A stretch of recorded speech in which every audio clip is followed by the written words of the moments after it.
Get ready to rock your style with Wicked Wanderings.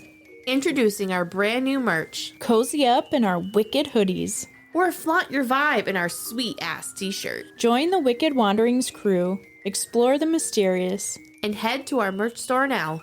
The link is in the show notes below. Stay curious, stay stylish, and keep on wanderings with Wicked Wanderings Podcast. All right, are we ready? Ready. All right. Remember, don't spurt out the answer. Just say, I got it. Okay.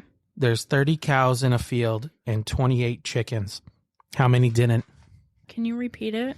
There's 30 cows in a field and 28 chickens. How many didn't? Okay. All right. You got an answer? Yeah. What's the answer? 2. 12. You're both wrong. Really? 40 minus... Oh, no, 20. So 10. No, 20. I was thinking 40 minus 28. So 40 cows, and 20 of those cows ate chickens. So there's 20 cows that didn't eat chickens. Hannah? So there's 30 cows. Oh, 30 cows. I thought you said 40. There's 30 cows. Well, I guess we can go back and listen again. But there's 30 cows in the field and 28 chickens. How many didn't? How many didn't fucking what? Eat chickens. 28 chickens. 20 like of the that. cows ate chickens. I did see this on TikTok. I don't though. like this. You don't like this? No. Well, how about we get to the shit show? Okay. Ooh. Welcome to the Bell Witch Podcast, a show that covers the infamous legend of the historic Bell Witch haunting in southern United States in the 19th century, where the Bell family experienced frightening happenings within their home. Hang on a second. No, that's the wrong Bell Witch.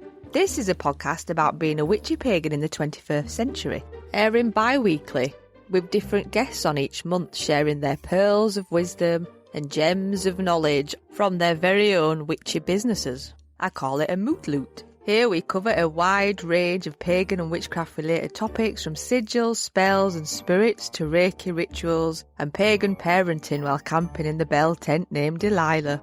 It's got nothing to do with the Bell Witch from the 19th century in Tennessee that scared people to death in a little townhouse, which may or may not be true.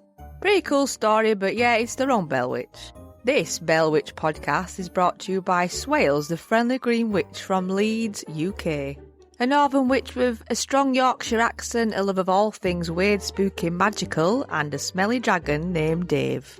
So tune in every 2 weeks for a sprinkling of Yorkshire magic. Listen to the Bell Witch podcast with me, Swales, a friendly green witch, wherever you get your podcasts.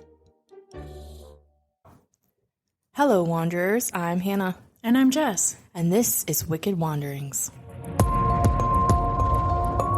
Hello, Jessica. Hello, Hannah. How are you? I'm great. Oh, good. I'm so glad. Hi, Rob. Oh, you're going to include me in this episode? No, I'm not. Bye. course. All right. We're in Trian, Georgia. This is where our I thought we were in Chattooga. It's part of Chattooga County. Oh. But it's called Trian, Georgia. It is a town that has been untouched by time.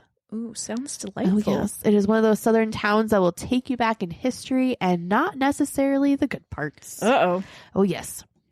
The first victim I'm going to talk about is Dr. Charles Scutter. Charles was a cultured, brilliant, soft-spoken, and polished young man.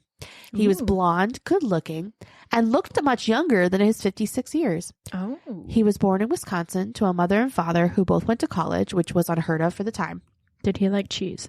He liked to throw a good party, so usually cheese is part of a party. Probably. let's Especially hope if there's so. wine. Yeah, exactly.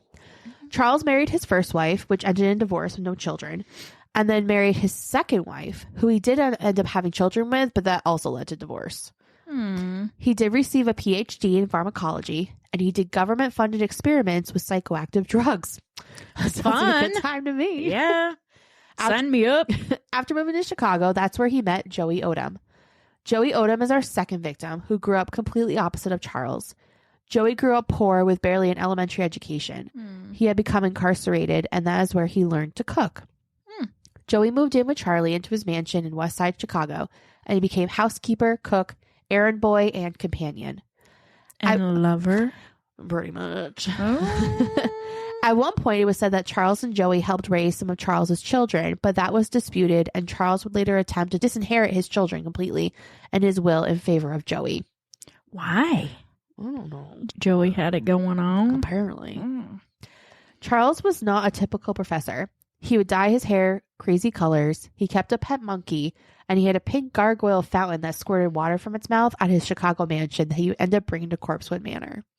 I mean, who wouldn't want a pink gargoyle fountain? If you could, why not? Yeah. Fuck yeah. After the death of both of their parents, they decided they wanted to go somewhere more remote, where they could be themselves and find a piece of land that wasn't too expensive. But in the LGBTQ plus community, it wasn't always great to be so far away into the woods where there was... And in Georgia? Less community. Less acceptance. Yeah, a small town can be worse. So after Charles resigned, he took vials of government-grade LSD Nice. and 2 human skulls from the university. Because why not? I see you doing that. I don't know about the LSD, but definitely the skulls. Yeah. Don't you see all the skulls up on the top of our bookcase They're right now? fake. That's what I'm Wanderers, saying. They're fake skulls. Fake news. I'm sure if... Well, actually, there's 3 up there because one of them's holding matches. But anyways, if Hannah could get her hands on a real one, I guarantee you there'd be a real one Oh, up I'm there. sure. Oh, yeah. If I went through the proper channels, everybody. Wanderers, if you don't hear from me in the next episode and Hannah has a new skull on her bookcase, please call the police. She killed me. This got dark real fast. Yep. They left during a blizzard to go find their new home in Georgia, and when they arrived, they were greeted by a rotting carcass of a diseased horse Gross. and a graveyard of denuded trees. I liked that word. I kept it. Denuded? Mm-hmm. Interesting. Yeah. So they called the road Dead Horse Road, how original, and their future sense. home, Corpsewood Manor. I feel like these are already like bad omens, Mm-hmm. so maybe you should just go back and Turn go somewhere around else, and but go no. where you came from. Why would we do that? Besides the house that was built by hand, they also made a chicken house, which on the first floor contained the actual chickens. The second floor was canned goods and a pornographic library. Ooh. And the third floor was referred to as the pink room, or as the rest of the row would know it as the pleasure chamber. Ooh, pleasure. So chamber. here you would find mattresses, sex toys, as well as books like a guest log that people put their names, addresses, and their preferences. What? I know. I have 2 questions. Well, I guess the first one's a statement. Like, I guess the cows didn't eat the chickens. And 2, did they have a lot of upside down pineapples? If you know, you know. If you know, you know. Do you know? Yes, I know. I don't know. You know what? I am just, my little Mormon naiveness is coming out. Like, I wouldn't want everybody to know my preferences, but I guess it sounds like a free-for-all there. Yeah. So live it up. I'll say something about this. So I watched a documentary on it first, Mm-hmm. and the book is different. Like, the facts aren't always lining up. Oh, so there's a difference between the book and the documentary. Yes. Okay. So I don't know necessarily like people were putting like their preferences and their addresses. Like that Oh. makes no sense. Well, if you follow Hannah on Instagram, on her Bookstagram, she gave this book 3 stars. Right? 2? Oh. Yeah. It wasn't that great. It wasn't that great, but it was a good story. Okay. Yeah.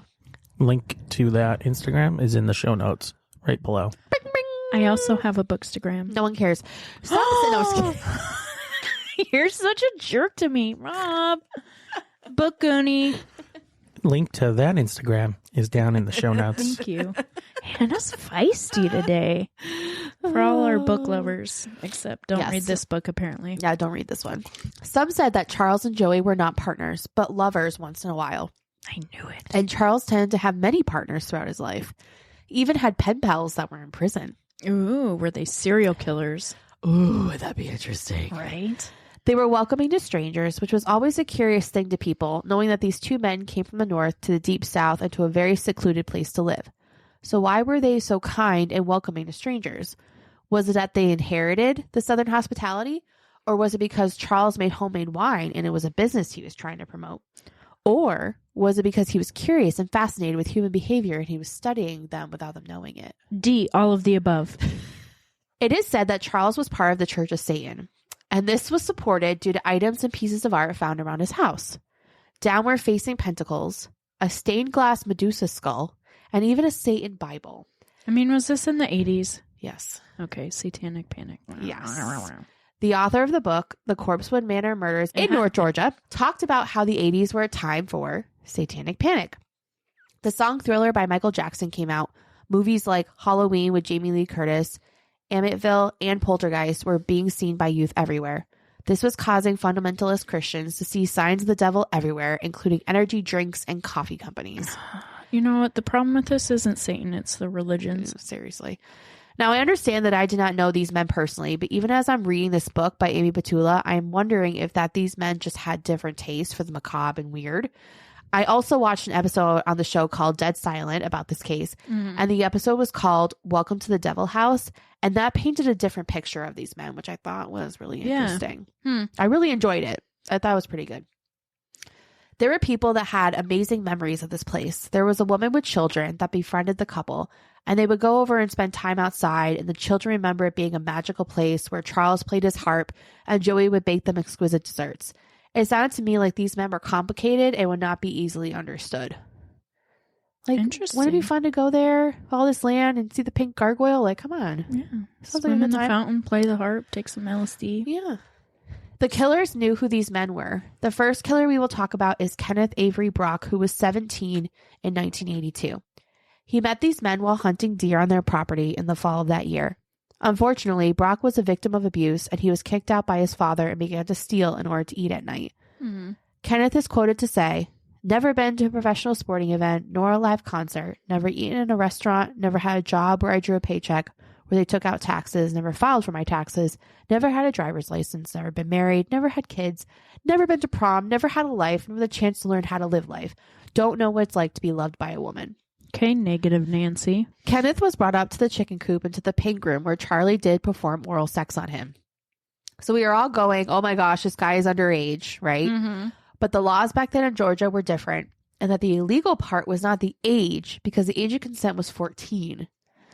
But it was illegal because they were not married to each other, and oral sex, even within marriage, violated the law.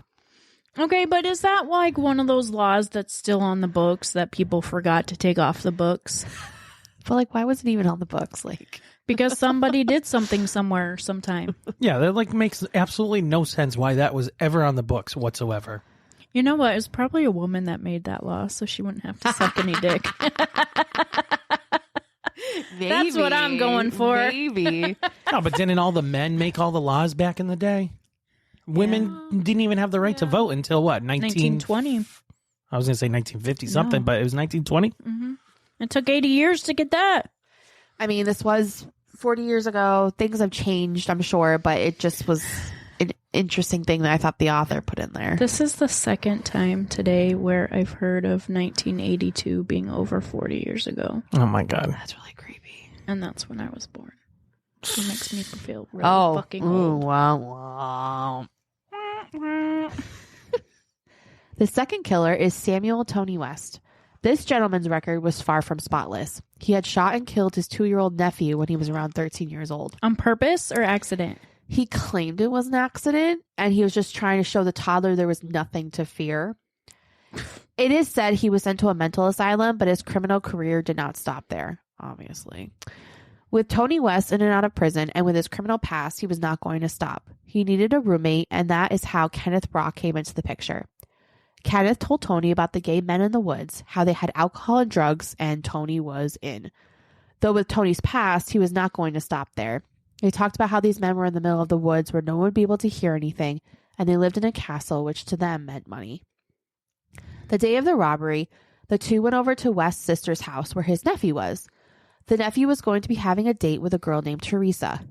There is some speculation if they were invited by the two criminals, if the nephew knew about the plan, or the nephew and his date asked to come along to this grand party. It is noted, however, that they ended up getting there that Teresa knew nothing about it. On the way to Corpswood, that's when they filled Teresa in on how they were going to see the devil worshippers. On the way there, they were huffing a combination of paint thinner, glue, and alcohol. Because, I mean, that's cool. Once they got to the house, Charles greeted them and took them up to the pink room where they brought the huffing mixture and had drinks. Brock went to the car and retrieved the rifle, and when Charles saw it, he tried to make jokes and perhaps try to defuse the situation. Charles was not new to diffusing situations and dealing with people that may not agree with his way of life or his sexuality, so Brock put the gun down and laughed. Charles went to get up, and Brock grabbed him by the hair and pulled his head back and put a knife to his throat. Charles tried to make light of it, thinking he was playing some kind of game, but he was pushed onto the mattress and had his arms tied behind his back. Brock demanded to know where his money was, but Charles said he didn't have any because, of course, it was in the bank. Duh. Teresa was in tears because the poor thing had no idea this was going to be happening, and Charles asked before he was gagged if she was all right, which I thought was really sweet. Teresa and the nephew decided they did not want any part of this and bolted down the ladder, but unfortunately were caught and brought back up.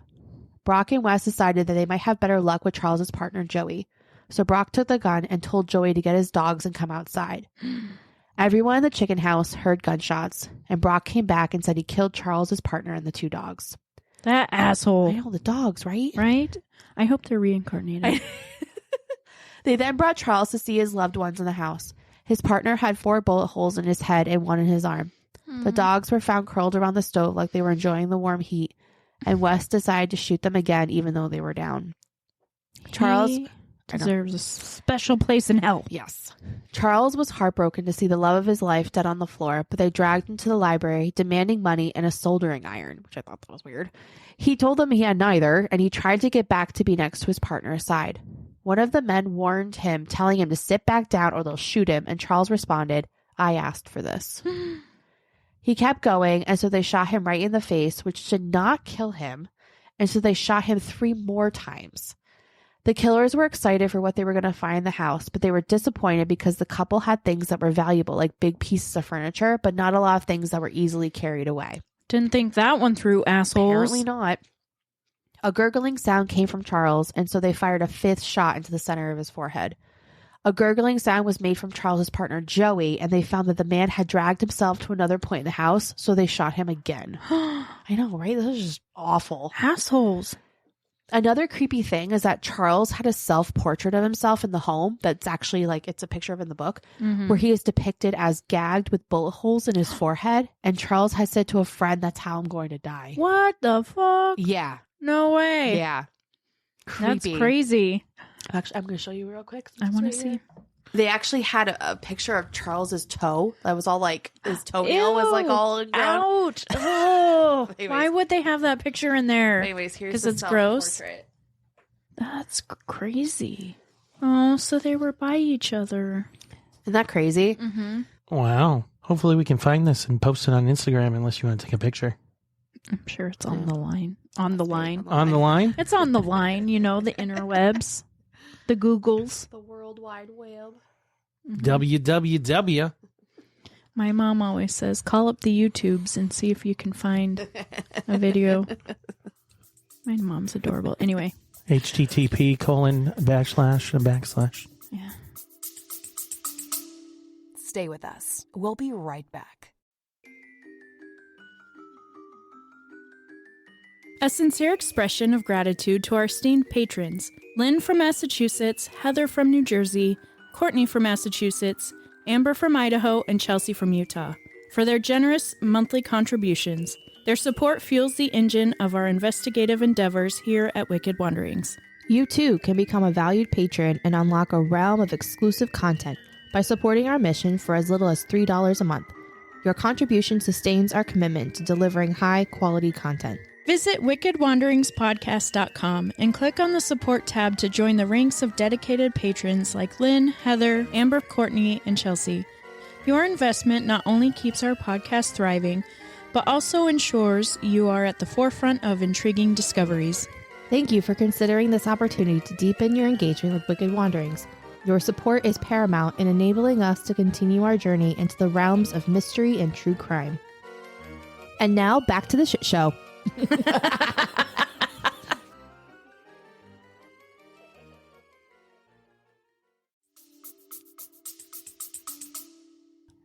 The killers started to head west, but the nephew and his date were left with Wells' mother. Wells's mother noticed something was wrong with the poor girl, and so she told the story, but she did not help her. Instead, kept her with no phone access for 4 days. What the hell? The killers are on a road trip and decided that they need another car, so they find a man with a car who happens to be a police officer. And he told them they can have anything they want, just don't kill him. So they handcuff him, take him into the woods, and when they try handcuffing him to a tree, the police officer gets one hand free and punches one of them in the face, and they shoot him dead. Ugh. Teresa, on December 16th, finally manages to call her family, and they told her to go to the police. She called, and the police department got word to the sheriff. Teresa got to her parents' home where she was interviewed. Her and Joey were then taken to the police department, where they talked to them for several more hours. Warrants were issued for West and Brock, and they went to Brock's mom's trailer where they found the gun. When this is happening, West and Brock are in Texas, fighting over everything and every decision. Brock ended up hitching back to Georgia. He calls his mother and says it was all West and asked her to come back to get him. The police were most likely watching the house, so they got the mom to spill all the beans to tell her that her son had called her. Brock, though, ended up confessing to the owners of the gas station he was at, and he was arrested. Somehow the guilt was just too much. West, right? West headed to Oklahoma instead of Mexico and then ended up going to Chattanooga, so he's going back too. Right near the Georgia line, he runs out of gas, decides to walk in the pouring rain to this club lounge and sees a police officer. He is exhausted, so he says, "Arrest me." Like, he's like, I'm the guy you're looking for. They go back and forth a bit, and the officer finds no arrest warrant, but offers him a lift. He brings him to the station in Roseville, Georgia. They call Chattooga County, and they assure them there is an arrest warrant, but it doesn't stop there. The officers were afraid that it will be a legal problem, that the officer from Tennessee drove the suspect across state lines, so they had him drive back to Tennessee with Georgia cops following. So they got to the state line, had West walk across the state line so that he could be arrested by the Georgia police. Oh, interesting. But I mean, I guess you don't want him to get off on a technicality. I guess not. But like, can you imagine, like, oh my God, just like put yourself in and they're like, oh, well, we have to do this other way. Brock was offered life instead of death with a guilty plea. Tony West went to trial and he was sentenced to the electric chair, though that did not stick due to issues with the jury and the judge doing dirty. The judge was really dirty. West was retried with a new judge and was given life sentences. After the murders, Corpswood was ransacked. People took plants or even a piece of brick. But so much got returned because they believed the items had bad luck. Ooh. So they hoped by returning whatever they took, it would be an apology. There were a couple fires that burned down structures, and the land has now become overgrown with plants and graffiti. There are strange tales of Joey being buried on the property, or people seeing two men one day a year talking to trespassers and never seen again. Whatever may be happening on that property, paranormal or otherwise, two men lost their lives due to a burglary gone wrong. That's so sad. Like something that didn't even need to happen. Yeah. That kind of reminds me in a way of like In Cold Blood. Have you ever read that book? No. Hannah, you need to. It was the book that got me into true crime. Oh, really? Yeah. And these two like felons went and robbed a family thinking they heard from someone that they were in jail with that they had all this money, and they ended up killing the family and got like very little money. I just feel really bad for these guys. It just sounded like they were just like macabre things and strange things that people just back then looked at as evil, and they just, I don't know, just so sad. It is sad. R.I.P. R.I.P. Thanks for sharing that story. I think I have seen that Dead Silent episode. I remember seeing a documentary or something. Yeah, it was good. It was just an episode in the whole season, but the book was, I don't know. I read it, but it was like I skimmed read it. I was like, this has nothing to do with what I want to talk about. Yeah. You also have a shitty track record of picking books for cases. I do, don't I? I'm hoping my True next Crime one is... Addict. Oh, that was really bad. And then the other one about the episode that we did not do. The episode we did not do. Yeah, reach out to the family. Oh, yeah, no, we don't talk about that. I thought the New Orleans vampire one was okay. Mm-hmm. I really enjoyed the one for Danny Croto. That was really well done. Yeah, but I do have a shitty record. I'm just teasing. There's always Wikipedia. That's true. Wikipedia. Or what's the one that you use? Reddit. Reddit. Yeah. Reddit. Yeah. That's for like personal stories related to what I'm talking about. I love it. Mm-hmm. It would be cool if someday when we hit the big time. We are in the big time. What are you talking about? We are the big time. I mean, Wanderers, if you have any cool stories, we could totally do an episode about Wanderer I would tales. love to. I think that'd be so awesome. I want to hear from our wanderers. Yes. Come on, guys. Talk to us. A little on the down low, but we might be having a fan coming in Yes. to join us. Oh my gosh. I'm so for an excited. episode. Stay tuned. Mhm. Maybe.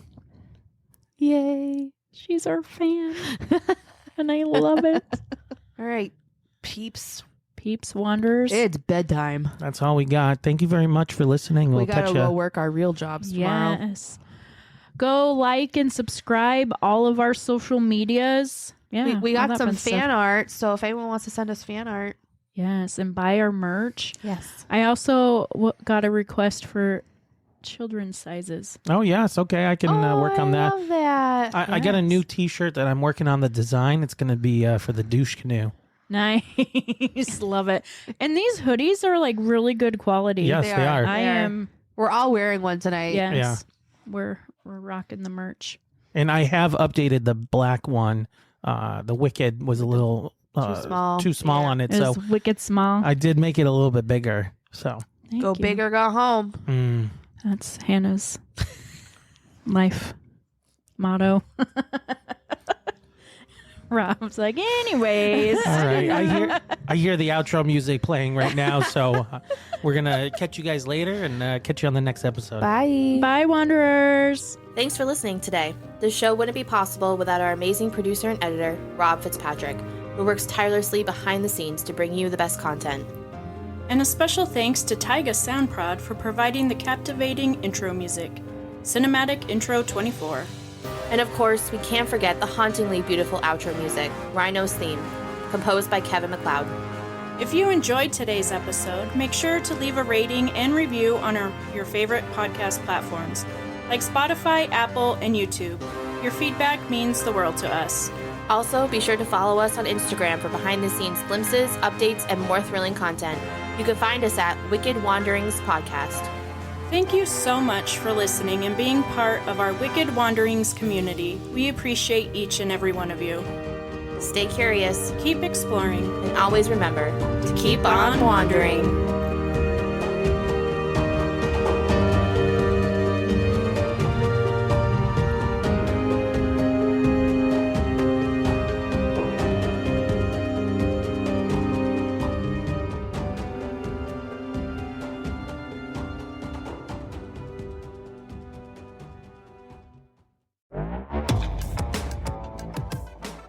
Lads, do you enjoy getting traumatized on a weekly basis?